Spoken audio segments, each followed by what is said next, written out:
While college athletes are now finally able to make money from sponsorships, many players believe they're still being exploited. One study published in the Antitrust Bulletin estimates black athletes in the Power Five conferences are losing approximately $1.2 billion to $1.4 billion a year. Meanwhile, college coaches are making millions of dollars. An op-ed in the Los Angeles Times examines the staggering wage gap between college coaches and the student athletes who are actually on the fields and courts. Nathan Coleman-Lamb co-wrote that piece, and he joins me now. He is the co-host of the End of Sport podcast and a lecturing fellow at Duke University. Thanks so much for being with us. Pleasure to be with you. So in your piece, you call what's happening with college football and the salaries of coaches, quote, one of the most egregious forms of systematic wage theft in American society today. Help me understand why you feel that way. Break down the numbers for us. Sure. I mean, you started with it off the top, which is to say that the NCAA is a massive revenue-generating business. If we want to break it down by programs, because remember, people like to talk about the NCAA, but it's almost a euphemism. At the end of the day, we are talking about universities that are making revenue off the backs of college athletes who are not paid for the work they do. The top 12 revenue-producing programs make $150 million or more a year. The top 37 make $100 million or more a year, right? I mean, those numbers are startling because the money does not trickle down to the athletes who are producing the commodity spectacle that is responsible for that revenue. Who gets the money? Well, predominantly, it's ultimately college football coaches, as you pointed out. It's athletic department officials and administrators. It's university presidents. You started with the figure off the top, the massive racial transfer of wealth that occurs. And I think it's fundamentally essential that we underline that. At the end of the day, black students comprise only 5.7% of the population at Power Five schools. Yet, if we're talking football, they make up 55.7% of football players.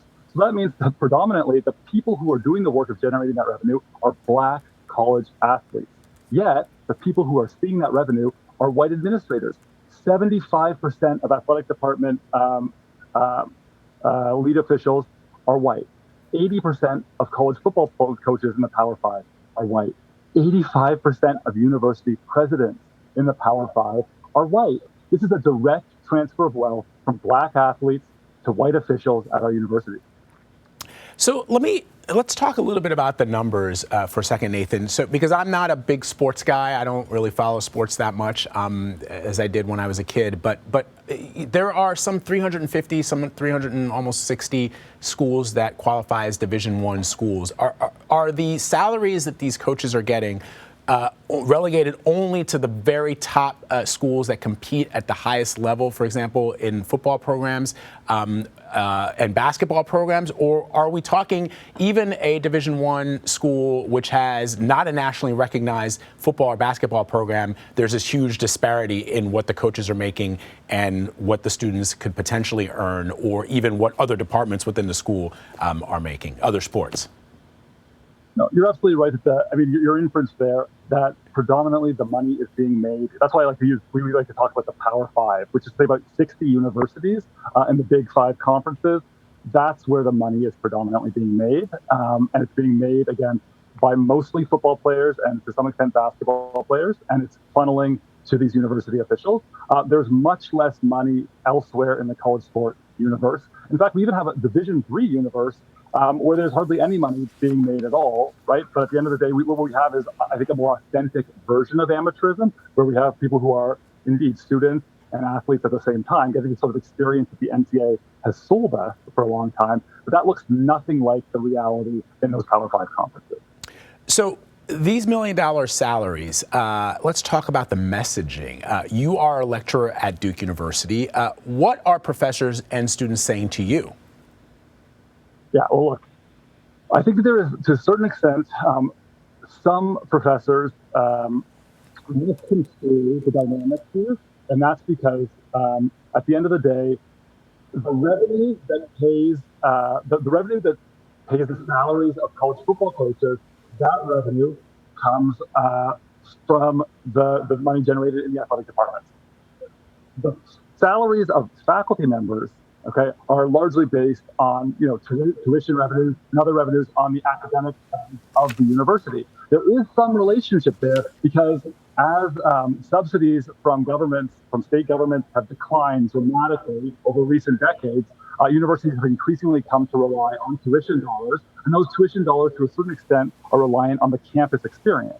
And that campus experience, in part, has to do with athletics, right? It has to do with the spectacle that takes place in especially college football. So there is a relationship there.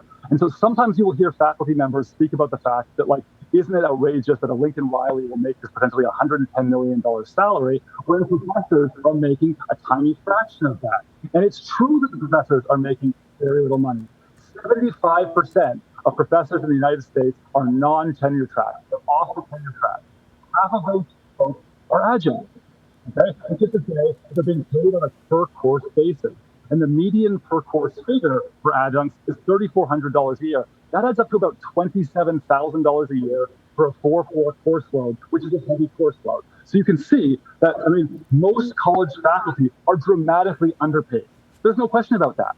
But I want to be really clear, that money should not come from the revenue being generated by college athletes. That money belongs to the football players who are being sacrificed on the field, who are working 40 hours a week to produce that revenue. That money does not belong to the professors, right? There's a different question there. The fact that we have bloated administrations in our universities, where we have presidents making well over $1 million and other administrative officials making massive salaries, that is money that belongs rightly to faculty members. But I would say that the money that is generated by college athletes doesn't. Now, when your question is, what do the college athletes think? I want to be very clear. College athletes recognize the exploitative conditions in college sport today. Okay, they recognize it across the board. You may not hear about it in the media very often because there are extremely coercive dynamics that occur in the context of college sport. Sociologist Aaron Hatton has referred to the principle of status coercion, which is that coaches control whether players get to play. And because the players aren't being compensated right now, what they are relying on is the possibility of future compensation in the professional ranks, which means that they must play and they are fundamentally beholden to what their coaches want them to do. So they can't speak out publicly about it.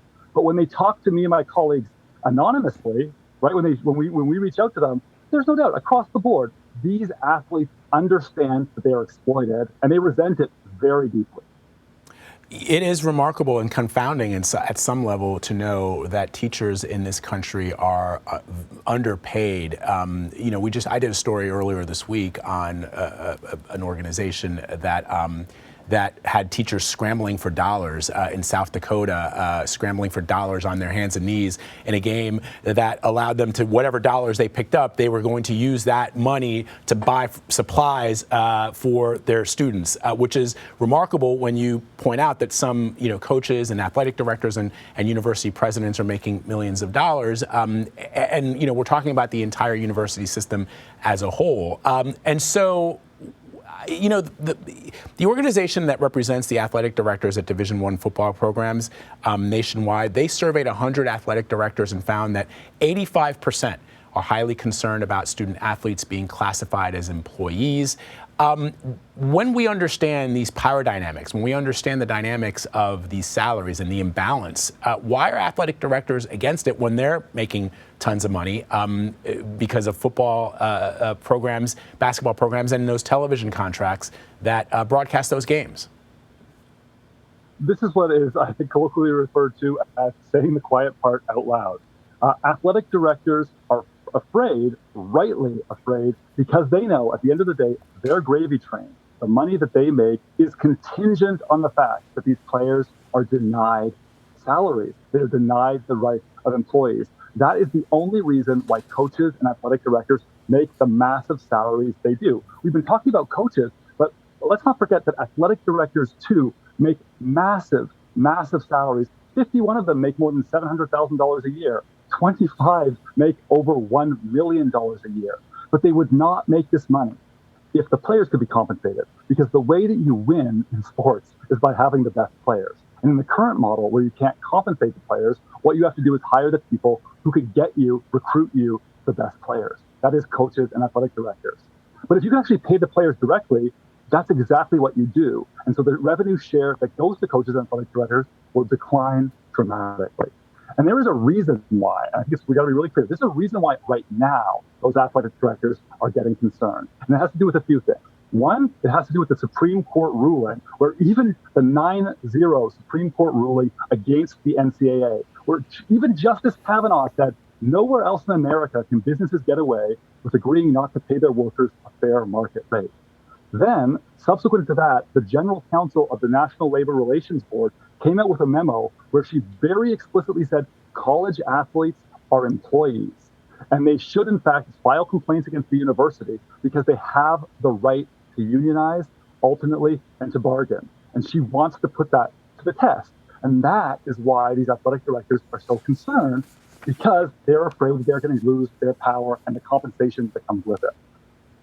Such a fascinating discussion, Nathan. I could talk to you for another hour because I have so many questions, and it really is a discussion that I think a lot of people are having around their kitchen tables when they think about what the term student athlete means, the amount of money that's awash in college athletics, and of course, the number of sports that don't get all this money and kids still play. They are the true definition of a student athlete.